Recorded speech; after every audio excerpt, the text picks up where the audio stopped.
and the All Indiana Podcast Network. This is the News 8 Daily 8 Podcast, a Wish TV News 8 update.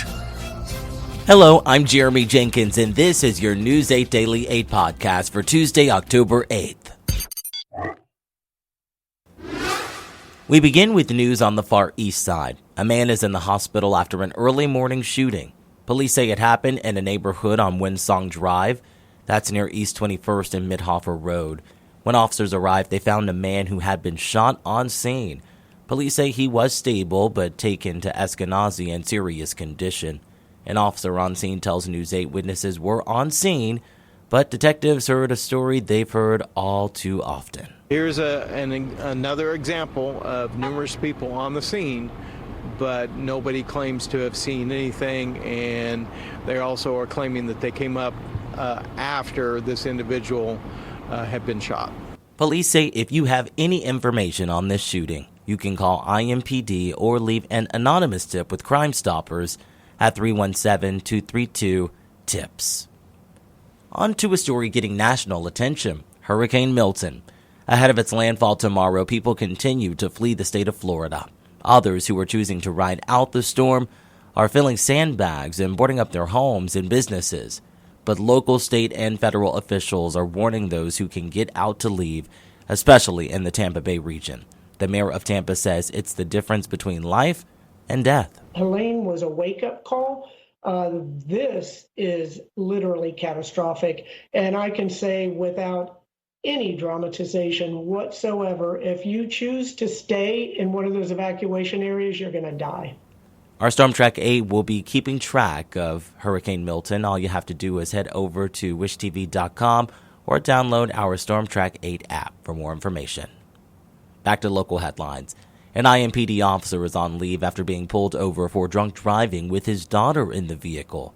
Prosecutors say 35-year-old James Cox was off duty early Sunday when police saw his car going up to 90 miles an hour on Southeastern Avenue near Prospect Street. Police say Cox's car was also swerving. When officers pulled him over, prosecutors say they saw Cox's 11-year-old daughter in the passenger seat. IMPD says Cox failed several sobriety tests before being arrested. Court records show he was released from jail Monday morning. He is currently on administrative leave from the department. A court date has been set for October 22nd. An update to another big case we've been following, the Delphi murders case. A potential witness in the Delphi murders trial is out of jail for now after his arrest on multiple charges, including forgery and official misconduct.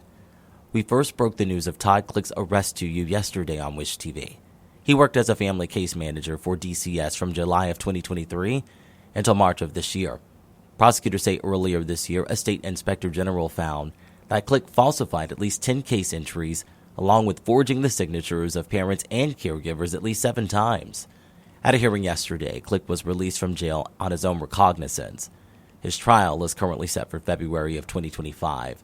Click has been helping attorneys for Delphi murder suspect Richard Allen. Click has been among those claiming the murders of Abby Williams and Libby German could be tied to ritualistic sacrifice and Odinism. As of now, the judge in the case is blocking testimony on Odinism at Allen's trial. That trial is scheduled to begin next week. The Indianapolis City-County Council has passed a measure to crack down on spinning.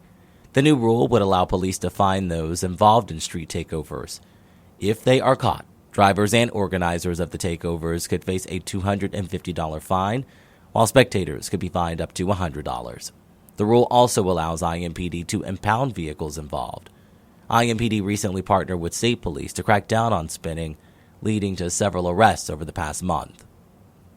And we wrap things up with weather.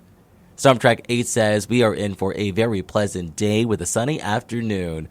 Meteorologist Ryan Morris has your News 8 Daily 8 forecast. It's ideal waking up. Temperatures are a bit on the cooler side considering the time of year. 47 here in Indianapolis, but clear skies statewide.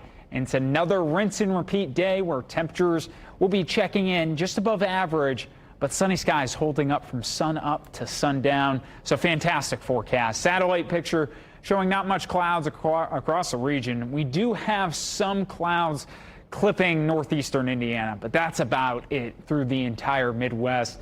Temperatures for today, as I mentioned, we're likely to check in just above average. Average high for this time of year, 69 degrees. We'll get into the lower 70s. Mostly sunny skies all the way through the afternoon and evening hours. And winds generally out of the west-northwest at 5 miles an hour and under through the afternoon into the evening. Day by day in this forecast going forward, we're likely to get in the 70s. But as we're starting to look ahead to our weather headlines here, it's a quiet pattern. May have some hope for the weekend. There will be a cold front crossing the state on Sunday that could drive in a small rain chance. My thinking is still the vast majority of us will be dry through the weekend. And obviously, Hurricane Milton is the big national story that is going to be taking aim on Florida once we get into late Wednesday night into the early morning hours on Thursday. So that's a huge national story we're going to be following in the next couple of days. I'll have the latest update on that storm system coming up in just a few minutes. To get a peek at Ryan's full forecast, just head over to wishtv.com, or you can download the Wish TV Storm Track 8 app. And don't forget to check out our Storm Track 8 weather blogs. This has been your News 8 Daily 8 podcast for Tuesday, October 8th. I'm Jeremy Jenkins for Wish TV, wishtv.com, or follow us on Facebook for updates. This is the News 8 Daily 8 podcast, a Wish TV News 8 update on demand. For even more, on demand and on the go, connect with Wish TV on Facebook at wishtv.com and on the free Wish TV mobile app. Thank you for listening, and be sure to like, subscribe, and follow this podcast for updates every weekday morning on the All Indiana Podcast Network and wherever you get your podcast.